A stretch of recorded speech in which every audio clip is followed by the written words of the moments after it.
Hi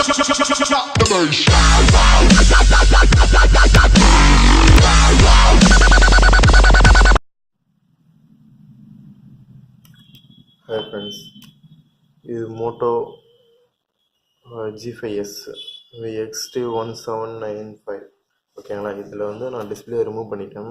இது பேசிக்காக என்னென்ன இஷ்யூஸ் வரும்னு சொல்கிறேன், அதை மட்டும் கொஞ்சம் ஃபாலோ பண்ணிக்கங்க. இதில் வந்து இயர் ஸ்பீக்கர் வந்து லோவாக கேட்கும். First problem. ஃபஸ்ட்டு மொபைல் வாங்குறீங்க அப்படின்னா ஒரு 6 month பேக், அதுக்கப்புறம் போயிடுச்சு அப்படின்னா இயர் ஸ்பீக்கர் லோவாக கேட்கும். ஜஸ்ட்டு ஒன்றுமே இல்லை, ஜஸ்ட் ஒரு ஷார்ப்பான நைஃபோ இந்த மாதிரி டியூசரோ சம்திங் ஏதாவது ஒன்று எடுத்துக்கங்க. ஓகேங்களா,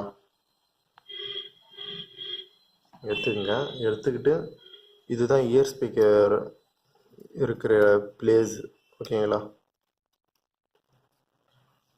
நான் இதை ஓப்பன் பண்ணி காமிக்கிறேன். ஆக்சுவலாக நீங்கள் இதை ஓப்பன் பண்ண வேண்டிய அவசியம் இருக்காது. எது எங்கே இருக்குன்னு சொல்லி காமிக்கிறதோ தான் ஓப்பன் பண்ணுறேன். அதேமாரி இங்கேருந்து ஓப்பன் பண்ணக்கூடாது, இங்கேருந்து தான் ஓப்பன் பண்ணணும்.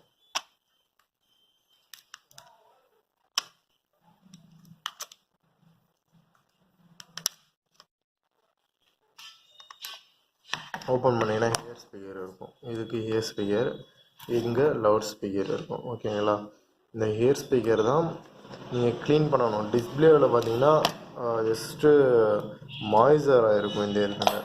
அதனால் இந்த மாதிரி நைஃப் வச்சுக்கிங்க. நைஃப் வச்சு ஜஸ்ட்டு ஒரு நல்லா பாருங்கள். ஓகேங்களா, இப்படி கீறக்கூடாது, இப்படி கீறணும். அப்போ தான் உங்களுக்கு அதில் இருக்க டஸ்ட்டு மெஷ்ஷு கிளியாமல் டஸ்ட்டு மட்டும் வெளியில் வரும். ஓகேங்களா, தெரியுதுங்களா? ஆக்சுவலாக நான் ரிமூவ் பண்ணிட்டேன். ஓகேங்களா, நான் ஸ்பீக்கரை ரிமூவ் பண்ணி காமிக்கிறேன். Speaker, year speaker. ஓகேங்களா, இது நீங்கள் ஆக்சுவலாக நீங்கள் வந்து இது ஓப்பன்லாம் பண்ண தேவையில்ல, வெளியிலேருந்தே நீங்கள் க்ளீன் பண்ணலாம். டிஸ்பிளே இந்த தானே ஃபிக்ஸ் பண்ணியிருக்கீங்க அப்படின்னா நீங்கள் மேலோட்டமாக இப்படி க்ளீன் பண்ணிங்க அப்படின்னாலே உங்களுக்கு அந்த ஹியர் ஸ்பீக்கர் ப்ராப்ளம் சால்வ் ஆகிடும். ஓகேங்களா. Okay friends, thank you.